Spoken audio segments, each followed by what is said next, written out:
Medium budget లో premium luxury villa అందిస్తుంది APR group వారి గోల్డెన్ లీఫ్ విల్లాస్. ఇప్పుడే కాల్ చేసి మీ విల్లా బుక్ చేసుకోండి. నమస్కారం గురుగారు. శ్రీమాత్రే నమః. శ్రీ గురుభ్యో నమః. గురుగారు, కాలభైరవ అష్టమి ఉంది. అష్టమి అనగానే ఆ పూజలు వీటన్నిటి మీద అసలు ఇంట్రెస్టే ఉండదు.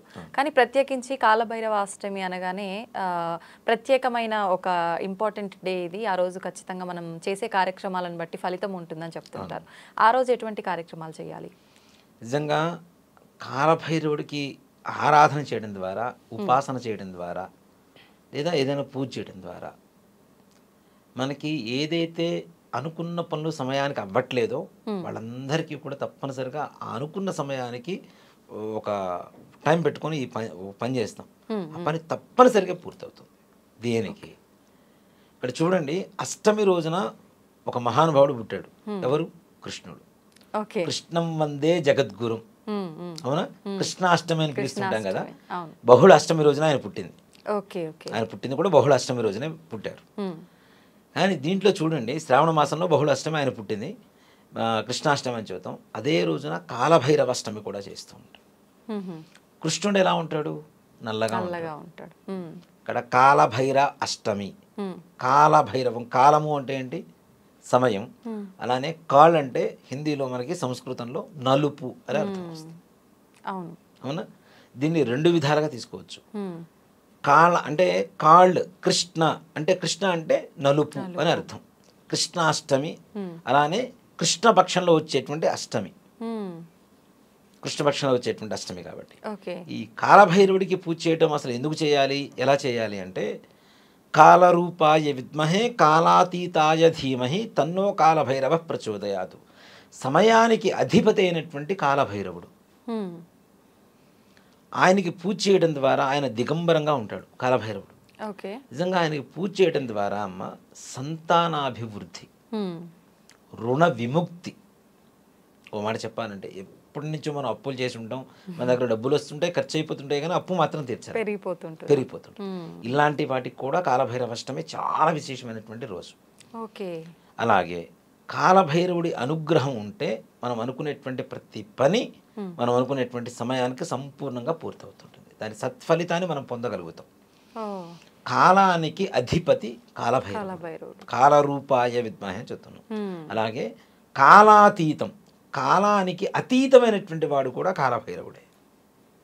సమయానికి అధిపతికి మించినటువంటి స్థాయి కూడా ఒక కాలభైరవుడికి మాత్రమే ఉంది. కాలభైరవం అంటే మనం చెబుతూ ఉంటాం, చాలా మందికి శునకం, కుక్క అని చులకన భావన ఉంటుంది. కానీ మనకి ఉండేటువంటి క్షేత్రాలలో దివ్యమైనటువంటి క్షేత్రం హిందువులకి కాశీ. అవునా? కాశీని కూడా సంరక్షించేటువంటి దిక్పాలకుడు ఎవరు? క్షేత్రపాలకుడు కాలభైరవుడు. కాశీ క్షేత్ర నివాసించ కాలభైరవ దర్శనం అని చెప్పి చూస్తూ ఉంటాం మనం కాలభైరవ అష్టకంలో. అంటే కాశీని సైతం ఆయన క్షేత్రపాలకుడిగా ఉంటూ క్షేత్రాన్ని పరిపాలిస్తూ కాపాడుతున్నటువంటి దేవతల్లో కాలభైరవుడు. అంటే అంత శక్తివంతమైనటువంటి శక్తి కాలభైరవుడు. మొట్టమొదటిగా ఈ అఘోరాలు విధానం ఉంటుంది కదా, దాంట్లో మొట్టమొదటిగా వాడు చేసేదే కాలభైరవుడికి. ఆయన అనుమతి తీసుకున్న తర్వాతనే పరమేశ్వరుడి దగ్గరికి వెళ్తాం. అలాగే మనం కాశీకి క్షేత్ర దర్శనం చేసుకుని వచ్చిన తర్వాత అందరికీ భోజనాలు పెట్టుకుంటూ ఉంటాం. మనం కాశీ సమారాధన అంటారు దాన్ని. ఆ కాశీ సమారాధన కూడా మనం అక్కడి నుంచి తెచ్చుకున్నటువంటి గంగా, ఆ కాశీ ప్రసాదాలు ఇవన్నీ ఏవైతే ఉంటాయో శివుడికి అభిషేకం చేసుకొని నివేదన పెట్టి కాలభైరవుడికి, అంటే ఒక కుక్కను తీసుకొచ్చి వడమాల వేస్తాం మనం. గారెలు ఉంటాయి కదా, గారెల దండ వేసి దానికి పూజ చేసి ఆ తరువాత వీళ్ళు ప్రసాదం ఏదైనా అక్కడి నుంచి తీసుకొచ్చినటువంటి ప్రసాదాన్ని స్వీకరిస్తారు. దేనికంటే అక్కడ క్షేత్రపాలకుడుగా ఉండేటువంటి కాలభైరవుడికి పూజ చేస్తేనే కాశీ విశ్వనాథుడి ప్రసాదం తినడానికి మనకి అధికారం ఉంటుంది. కాబట్టి అంత విశేషమైనటువంటి ఇది. ఇప్పుడు మనం చాలా వరకు కాశీ కాశీ వెళ్తుంటారు, చూస్తుంటారు, వస్తూ ఉంటారు. ఎందుకు ఏంటి అనేది కూడా కాశీ గురించి సంపూర్ణంగా తెలిసినటువంటి వ్యక్తులు కూడా చాలా తక్కువ మంది ఉన్నారు. నిజంగా కాశ్యాంతు మరణాన్ముక్తి అని చెప్పి ఒక శాస్త్రం ఉంది మనకి. కాశీలో చనిపోతే మరలా జన్మ లేదు అనేటువంటిది మన హిందూ ధర్మం కదా. ఎందుకు లేదు? కాశీలో ఏముంది చనిపోతే మోక్షం పొందుతారేమో అని అంటారు. ఎందుకు అంటే కాశీలో ఏ జీవి చనిపోయినా, కుక్క కావచ్చు, నక్క కావచ్చు, మనిషి కావచ్చు, పిల్లి కావచ్చు, ఏదైనా సరే చనిపోయే సమయంలో అంటే చివరి క్షణాలలో సాక్షాత్తు పరమేశ్వరుడే వాళ్ళ చెవిలో రామతారక మంత్రాన్ని ఉపదేశిస్తాడట. ఓకే. చూడండి, ఇప్పుడు చెప్పబోయేటువంటి ఒక మాట చాలామందికి ఒక అతిశయోక్తిగా ఉండొచ్చు, కానీ నిజం. అక్కడ చనిపోయినటువంటి ప్రతి జీవి కుడి చెవి ఇట్లా పైకి తిరిగి ఉంటుంది. మనం ఏదైనా రహస్యం వినేటప్పుడు ఏం చేస్తాం, ఇట్లా ఇట్లా పెడతాం కదా, చెవి రెక్కించుకోవడం అంటారు. ఆ శివుడు రామతారక మంత్రాన్ని చెవిలో ఉపదేశిస్తుంటే వినడానికి చెవి ఇలా పైకి రెక్కించుకొని ఉంటుంది. చనిపోయిన తర్వాత కూడా ఆ చెవి అట్లానే ఉంటుంది. ఇంతవరకు ఎవరికి తెలియదు సామాన్యంగా ఈ విషయం. అంటే అంత దివ్యమైనటువంటి క్షేత్రాన్ని కూడా పరిపాలించేటువంటి ఒక శక్తి ఎవరికి ఉంది అంటే క్షేత్రపాలకుడైనటువంటి కాలభైరవుడికి ఉంది. అలాగే కాలభైరవ అష్టకంలో దివ్యమైనటువంటి నామాలు ఉంటాయమ్మా.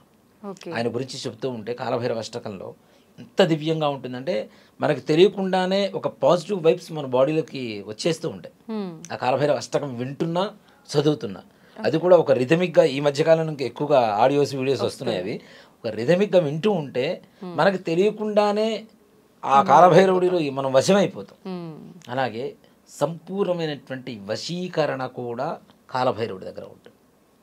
అంటే ఎవరినైనా వశం. ఇప్పుడు ఒక పని కోసం వెళ్తున్నాం, కాలభైరవ ఉపాసన చేసి వెళ్తే అక్కడికి వెళ్తే కాదు లేదు రాదు అనేటువంటి మాట రానివ్వకుండా ఆయనే ముందు వెళ్ళి మన కార్యాన్ని పూర్తి చేసుకొని వస్తాడు. అంత వశీకరణ కలిగి ఉంటుంది. ఇప్పుడు మంచి ఉద్యోగం కోసం వెళ్ళాలి, ఏదైనా ఇంటర్వ్యూకి వెళ్ళాలి, లేదా మంచి పదవి కోసం ట్రై చేస్తున్నాము, అట్లాంటి వాటికి కూడా కాలభైరవుడు చాలా విశేషమైనటువంటి శక్తిని ఇస్తాడు, సంతానాభివృద్ధిని ఇస్తాడు. ఈ మాట చాలా చోట్ల చెప్పాను. నాకు తెలిసిన ఒక వ్యక్తి పెళ్ళైన 30 సంవత్సరాల వరకు సంతానం లేదు, పెళ్ళి 22 ఏళ్ళకైంది, 52 ఏళ్ల వరకు సంతానం లేదు, కాలభైరవ ఉపాసన చేసి 2 ట్విన్స్ను కన్నాడు ఆయన. సూపర్. అది నా కళ్ళారా చూసిన నిజం అది. అంటే ఆయన అంతవరకు కూడా ఆయనకి ఏం చేయాలని తెలియదు, వచ్చి ఉపదేశం తీసుకున్నాడు మంత్రం. కాలభైరవం చేసుకుంటే సంతానం కలుగుతుందని చెప్పారు ఓ గురువు గారు, మీరు ఇస్తారంటే తీసుకున్నారు. తీసుకొని 1 సంవత్సరంన్నర పాటు కఠోరమైనటువంటి దీక్షతో చేశాడు ఆయన. వాళ్ళ పిల్లలకు కూడా కాల్ అండ్ భైరవ్ అని పేరు పెట్టాడు ఆయన. అబ్బాయిలు 2 అబ్బాయిలే పుట్టారు, ట్విన్స్. ఒకడికి కాల్, ఒక అబ్బాయికి ఏమో భైరవ్ అని పెట్టాడు. ఎవరైనా నవ్వుతారేమో భైరవ్ అని పెడతా అంటే ఎవరు నవ్వుకున్నా పర్లేదు, నాకు ఆయన అనుగ్రహం ఆయన ప్రసాదం కాబట్టి అవే పేర్లు పెడతా అని చెప్పి పేర్లు పెట్టాడు. అంటే అంత విశేషమైనటువంటి అనుగ్రహాన్ని కాలభైరవుడు ఇస్తాడు. ఈ కాలభైరవ అష్టమి రోజున ప్రతి నెల వస్తుంది మనకి అష్టమి. ఈ కాలభైరవ అష్టమి రోజున పొద్దునంతా కూడా కాలకృత్యాలు నెరవేర్చుకొని ఉపవాసం చేసి సాయంకాల సమయంలో కాలభైరవుడి విగ్రహం ఉండేటువంటి దేవాలయానికి వెళ్ళినా లేదా ఇంట్లో కాలభైరవుడి ఫోటో కూడా పెట్టుకోవచ్చు. ఫోటో పెట్టుకొని ఆ ప్లేస్లో కొంచెం శుభ్రం చేసుకొని ఒక పేపర్ ప్లేట్ కావచ్చు, విస్తరాకు కావచ్చు, ఏదైనా పెట్టేసుకొని దాంట్లో ఉప్పు పోయమని చెప్పండి. ఉప్పు పోసి మన బూడిద గుమ్మడికాయ ఉంటుంది కదా గ్రీన్ కలర్లో, దాన్ని సగాన్ని కోసి దాంట్లో ఉండేటువంటి గుజ్జంతా కూడా పూర్తిగా తీసేసి దాని చుట్టూ గంధం, పసుపు, కుంకుమ పూసి బొట్లు పెట్టి లోపల నూనె పోసి ఒక పెద్ద ఒత్తి వేసి 2 ముక్కలుగా వస్తుంది కాబట్టి రెండిట్లో కూడా దీపారాధన. కాలభైరవుడు ముందు నువ్వు నూనెతో దీపారాధన చేసి వడలు నివేదన పెట్టండి. లేదా ఒక వడమాల తీసుకుని వెళ్ళి కాలభైరవుడికి ఫోటోకైనా స్వామివారి విగ్రహానికైనా వేయించండి, అష్టోత్తరం పూజ చేయించండి. తర్వాత కాలభైరవ అష్టకం చదవండి.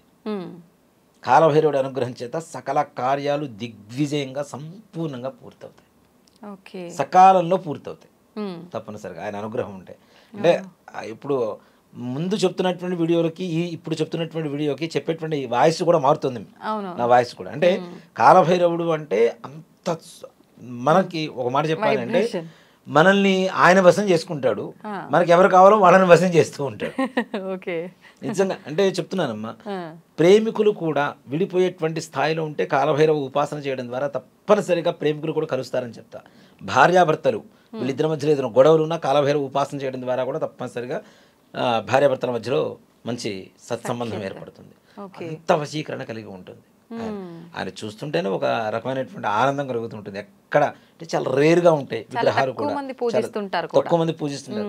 ఆయన గురించి తెలియదు ముఖ్యంగా. మనం ఏదో కాలభైరవుడు అంటే అమ్మో శివుడికి సంబంధించిన ఆయన దండం పెట్టుకుని వెళ్ళిపోతూ ఉంటారు. ఆయనకి మించింది ఏముందమ్మా అసలు. కాలభైరవుడికి నమస్కారం చేసుకుంటే కృష్ణతత్వం, కృష్ణుడు అనుగ్రహం కలుగుతుంది. కృష్ణతత్వం అంటే ఏంటి? ప్రేమ కదా. మరి ఎవరినైనా ఇద్దరు కలపగలిగేటువంటి లక్షణం కృష్ణుడికి ఉంది కదా. సో కాబట్టి కృష్ణుడి అనుగ్రహం కూడా కలుగుతుందని చెప్తా. అందుకని కృష్ణుడు కూడా చూడండి, ఆయన కాళీయ మర్దన చేశాడు. కృష్ణుడు పాము పడగ మీద నాట్యం చేస్తాడు కదా, అది కాళీయం అడుగు అంటారు కదా. కాళీయం అంటేనే సర్పం, అది కూడా నల్లగానే ఉంటుంది.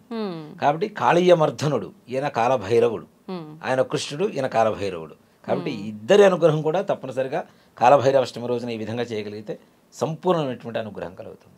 ఓకే, మొత్తానికి కాలభైరవుడు అనగానే చాలా మంది ఏదో కనిపిస్తే ఒక నమస్కారం పెట్టామా అన్నట్టు మొక్కుబడిగా, ఇంత విశిష్టత ఉంది కాలభైరవుని వెనకాల, ఇంత ఆంతర్యం ఉందని తెలిస్తే ఖచ్చితంగా భక్తులు పెరిగిపోతారు. చాలా అంటే నేను కొన్ని చోట్ల చెప్పాను, ఇది నిజంగానే భక్తులు పెరిగారు. చేసుకున్న వాళ్ళు తప్పనిసరిగా ఈ కూష్మాండ దీపం అంటారు దీన్ని, ఈ కూష్మాండ దీపం చేస్తున్నప్పటి నుంచి వాళ్ళ జీవితంలో వచ్చేటువంటి మార్పులు నాకు డైరెక్ట్ గా చెప్తున్నటువంటి వాళ్ళు చాలా మంది ఉన్నారు. దాన్ని వదలటం లేదు. మీరు 11 నెలలు చేసుకున్నామా చాలు అంటే, లేదండి మాకు బాగుంది, ఇంకా చేస్తాం చెప్పి కంటిన్యూ చేస్తూ ఉన్నారు అలా. సో కాబట్టి అది చాలా మంచి విశేషమైనటువంటి ప్రయోగం అనే చెప్తా. మన రుణ బాధలు అన్నీ తొలగిపోవడం. నమస్తే గురుగారు. చాలా శ్రీమాత్రే నమః. శ్రీ గురుభ్యో.